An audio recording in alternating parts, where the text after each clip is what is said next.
Hi, how are you? Welcome. I'm so happy you're here. It's Jeanne Rehema.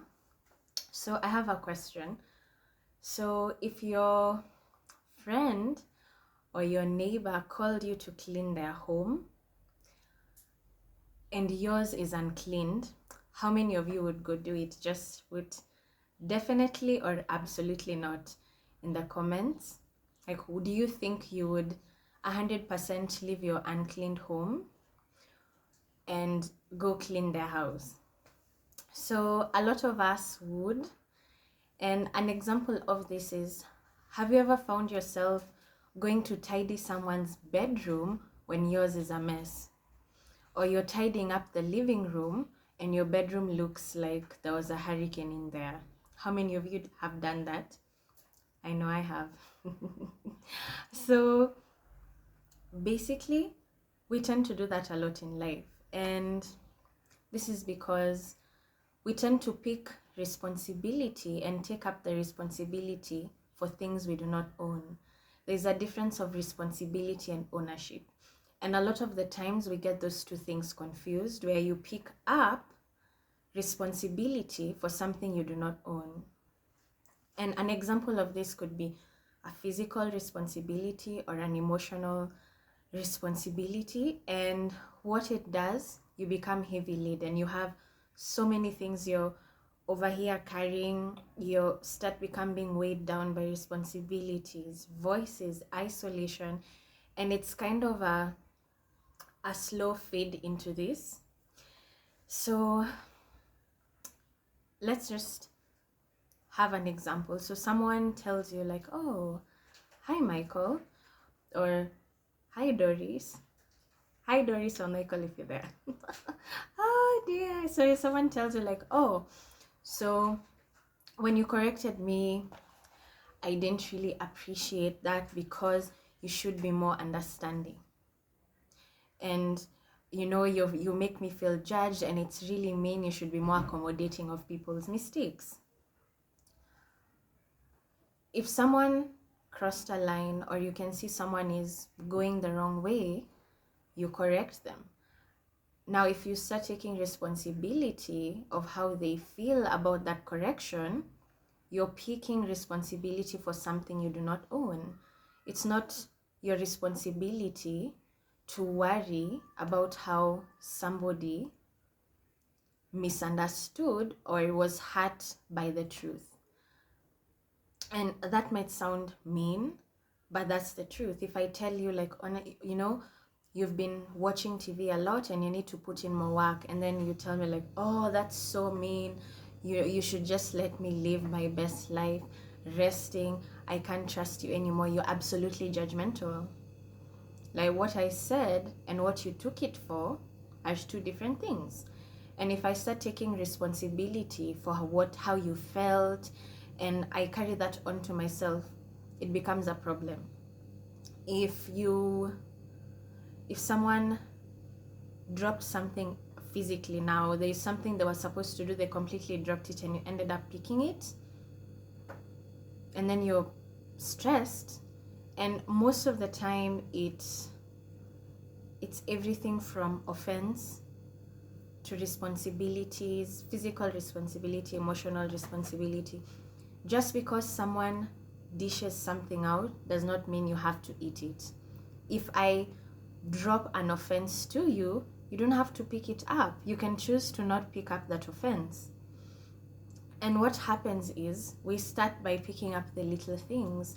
So things like, oh, would you please, or I need a mental health day, would you do my work for me, or would you pick up my chores?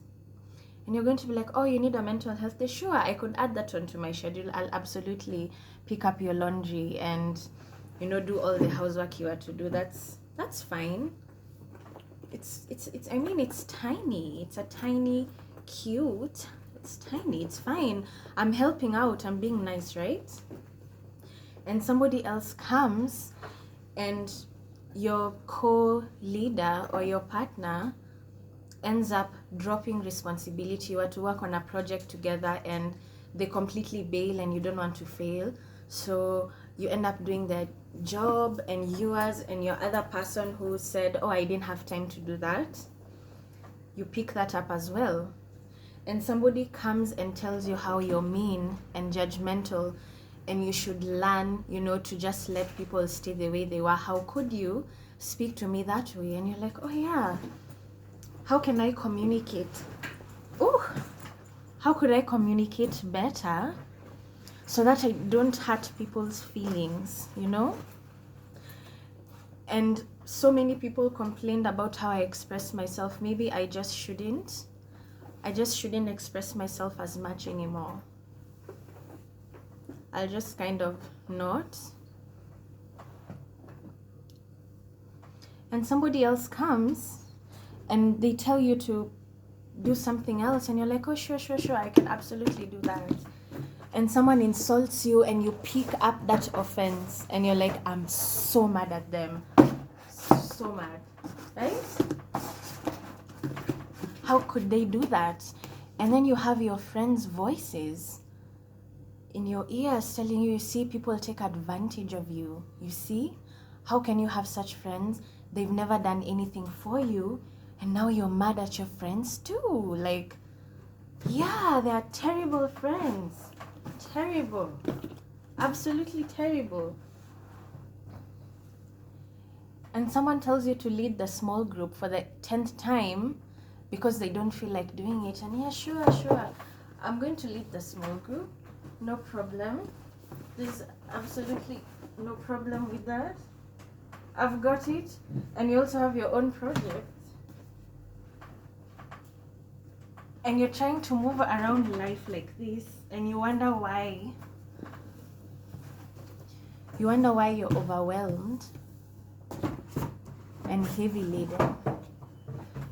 Because you're picking on too much. You're wearing clothes you were never meant to wear. Oh, that's a heavy backpack. You have so many things you're walking with, running with, and what all this does to you, you're carrying the weight of the world.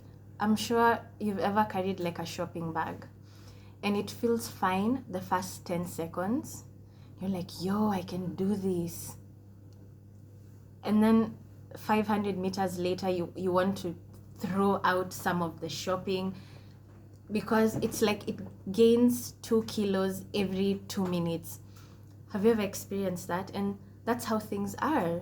The first time, someone hits you with, you're a bad friend, you're a bad mom. How could you speak to me in that kind of way? And you're thinking like, I really thought, how could I correct this person gently? Why aren't they accepting my correction? And you think like, maybe there's something wrong with me. Did I overreact?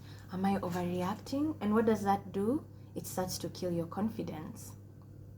You start walking around thinking like, oh, how could I have done that differently? And you second guess your every move before you express yourself like, oh, I might make someone feel bad if I tell them that they hurt my feelings the same way I told someone that they hurt my feelings and they completely blew it out of proportion. Like, you know what?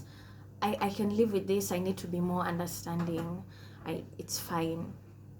And you start to withdraw because everything starts to feel heavy. You struggle to get out of bed. You don't want to meet anyone anymore. Interactions feel draining. You feel like you're drowning. You don't have space for anything. You have no energy. You're unproductive because there's so many voices in your head. You have, you could have done it this way voice, and there's too many things. Why am I allowing people to treat me this way? I should be more assertive voice. And you start to isolate because you're confused and you have so many voices, you can't bear to hear another opinion. And isolation is another weight. That's another weight you have. It's like picking up a couch now, putting it on your back, and you're like, yeah, I can move through life, absolutely. And you look at yourself in the mirror and you can't recognize yourself anymore because it's eating at you. You can't see who you are. You're droopy, you're sad. And that's how the unnecessary weights happen. And I really like how it says in Matthew 11:28, "Come to me, all ye who are weary and burdened, I will give you rest." And in another verse in James, and they go hand in hand, from the ESV, this is the ESV version, "If any of you lacks wisdom, let him ask God, who gives generously to all, without reproach, and it will be given to him." So your new 21st century English people, to reproach someone is to express disapproval or disappointment in their actions. So, you might think, I might go to God and God would be like, oh, ho, ho, ho, ho. Oh, after all you did? That's not who God is. God is like, yeah, you need wisdom? Yeah, sure. Release this responsibility. You're harboring a lot of bitterness. You're carrying your emotions, and your emotions of your parent, your child, your best friend, your teacher. You have your neighbor, like, oh, I might hurt their feelings, and oh, I can't possibly share my struggle with someone. They might be going through a lot of their own things. I couldn't. And God is saying, release that. You need God's wisdom to know what in your life you should release, what to let go of. Let go like this, not this way.